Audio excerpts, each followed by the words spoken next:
Pirmiausia tai, kad paskelbta programa, kuri leidžia pritraukti ES pinigus bendriem projektam su Baltarusija.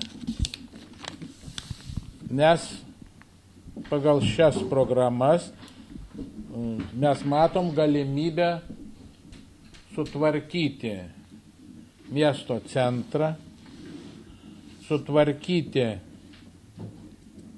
Šventosios pakrantę. Jeigu atsiras bendrų projektų, sustiprinti eismo saugumą miesto centre, pataisyk, jeigu negerai, taip. Ir ką dar? Projektuose gali dalyvauti Latvija, Lietuva ir Baltarusija. Ir mes džiaugiamės, kad šioje programoje pakliūna ir ne tik pasienio rajonai, bet ir Ukmergės rajonas. Todėl, žinant, kad finansavimas programos yra intensyvumas 90% lėšos gali būti pritrauktos į rajoną ir tik 10% savivaldybės indėlis, mes šiam vizitui ruošiamės labai stipriai ir derinom su savivaldybėmis, kurios galėtų įgyvendinti bendrus projektus. Siuntėme informaciją į 4 savivaldybės, tai Ašmena, Lida, Gardinas ir Svisloč rajonai. Tai būtent jiems buvo pateikta jau informacija apie programą ir pristatyti projektai, kokiuose mes būtume pajėgus teikti projektus. Tai būtent buvo išskirtos šios sritys. Tai kultūros ir istorinio paveldo apsauga ir rėmimas, turizmo abipus sienos skatinimai. Ir mes išskiriame tokias prioritetinės sritis, tai yra Šventosios pakrantės pritaikymas turizmui, kadangi mes jau esame pateikę paraišką ir manome gauti lėšas šiam projektui, todėl tęstinumas būtų labai svarbus. Sekantį projektą, kurį mes siūlėme, tai būtent senamiesčio pritaikymas turizmui, tai yra viešosios erdvės apšvietimas, parkas. Taip pat šiai priemoniai šiam projektui mes dalį gauname lėšų iš struktūrinės paramos, yra rengiama dokumentacija, tačiau jau matome, kad nepakaks, tai yra centrinė aikštė su obelisku, taip pat erdvės šalia kino teatro, nes struktūrinių lėšų manome, kad gali ir neužtekti. Todėl siūlėme šitą projektą. Taip pat kalbėjome apie karinio miestelio teritorijos sutvarkymą, kadangi taip pat ES lėšomis bus tvarkoma užterštas gruntas, tai yra teritorija parengiama investicijoms.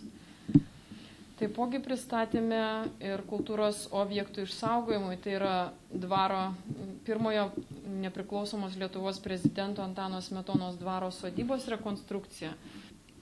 Taip pat labai svarbus yra žmonių saugumas rajone, todėl manome, kad pasinaudodami šios programos lėšomis mes galėtume rengti projektą ir įrengti mieste gyventojų saugumų, ištikrinti stebėjimo kameras.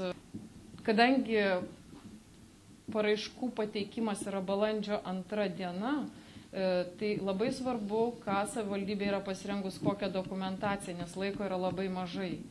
Tai radome bendrų idėjų, kurias pasiūlė tos savivaldybės, tiesiog prie jau turintis dokumentacijas, tiesiog gal ir nustebino mus tai, kad ir Ašmenoje, ir Lyda, ir Gardinas yra pasirengęs taip pat ir pakrantę turi, kurią tvarkyti, ir visa dokumentacija, techniniai projektai netgi parengti, laukia projektų įgyvendinimo. Taip pat labai sudomino senamiesčio erdvių tvarkymas, taipogi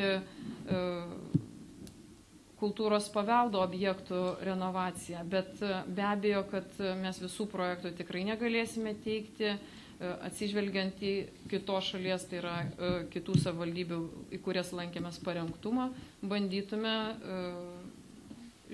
teikti paraiškas. Tai, ką pamatėm Gardine, mus nustebino visais atžvilgiais. Tačiau, tai be galo turtingas ir galinga, rajonas turtingas ir stiprus, apskrities centras, bet savivaldybė taip pat labai turtinga ir daug kas padaryta. Na ir valdžia labai užimta ir nelabai mus norėjo priimti, nes labai įtemptos dienos. Tačiau po to, kai mes paaiškinome, ką galim kartu, pateikiant šitos projektus, tai ir miesto meras užsakė pietus ir kartu su mumis pietavo ir kartu dar prie stalo labai smarkiai diskutavom apie tos pačius dalykus. Taip, kad patirtis atsiranda bedirbant. Mes pristatėme, kur ir aš minėjau visas sritis, tai kuriam projektui mes teiksim prioritetą, tai apspręs gauta informacija iš Baltarusių. Kadangi terminas yra labai trumpas, tai yra balandžio 2 dienai, todėl Baltarusių pusė turėtų iš tikrųjų pasispausti ir intensyviai padirbėti. Ir mes nurodėme terminą šiam penktadienį jau pateikti savo pasiūlymus, sukonkretinant projektus apie tuos, kuriuos mes apkalbėjome. Tai aš jau iš Lydo sulaukiau vakar skambučio, šiandien iš Svislovičiaus jau 3 kartus gal skambinosi dėl tos informacijos. Jie iš tikrųjų rodo didelį susidomėjimą ir nori pateikti tą informaciją, kurią mes paprašėme. Nes mes buvom pakankamai griežti, tiesiog tam, kad dirbti komandoje ir projektas pavyktų, reikalingas susikalbėjimas. Tai, kad jie susidomėjo, tai rodo ir skambučiai ir visa jau informacija. Mes atsirinksim ir teiksim savivaldybę didesnį projektą vieną. Taip. Bet iš karto paaiškina toliau, kad... Taip. Tai projekte gali dalyvauti ir daugelyje, bet pareiškėjas kaip savivaldybė, Ukmergės rajono savivaldybė, gali būti vienam projektui. Tai reiškia, kad mes prioritetu pasirinksime tą projektą, kuriam esam geriausiai pasiruošę ir kuris bus tinkamiausias, realiausias įgyvendinimui. Siūlėme, matydami kitos šalies patirtį, tai Gardinui pasiūlėme būti pareiškėjų kitam projektui ir jie neatsisakė. Taip pat Lydai apie tai minėjom, tai jie taip pat apie tai pagalvotų. Tai priklausys nuo kitos savaitės darbų, vadinkim taip, kaip mes pavyks susidėlioti tuos prioritetus. Ar turi daugiau Lietuvos miestų konkurentų? Mes klausėm šį klausimą.